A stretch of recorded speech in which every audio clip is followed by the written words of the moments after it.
Keith Haring had his first solo exhibition in 1981 at the West Bath Painters Space in Manhattan.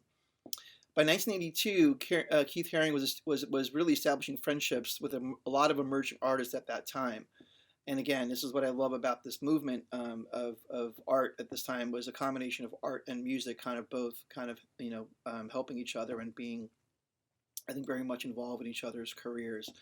So at the time, Herring was coming up and coming into and working with Futura 2000, Kenny Scharf, Madonna, Yoko Ono, Boy George, Roy Lichtenstein, and Jean-Michel Basquiat, to name a few. He created more than 50 public works between 1982 and 1989 in dozens of cities around the world.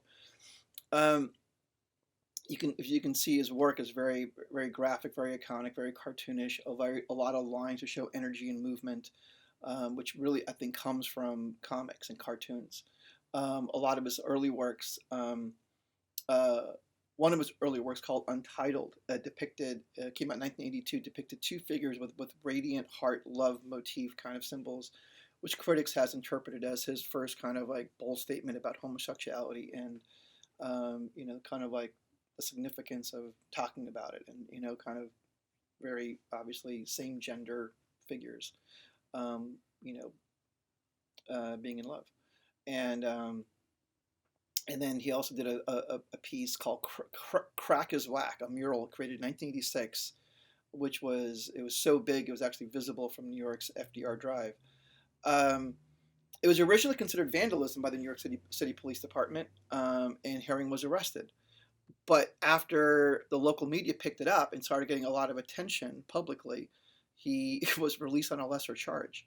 The mural is an example of Keith Haring's use of consciousness raising, other than consumerism. Again, this is that whole kind of this conversation about street art was, I think, kind of against consumerism, and pop art was in a way like highlighting consumerism.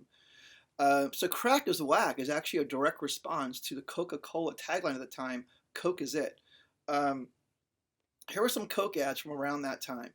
Watch as much of this as you can stand, but this is exactly what Keith Haring was talking about. I mean, here's Coca-Cola selling you how Coke is it, right? And it's Coke, Coca-Cola, it's sugar, and it's just like this stuff, and it's like this is what you should be consuming, and this is exactly what he thought we should be rebelling against and making fun of. So here's some Coke ads from that era.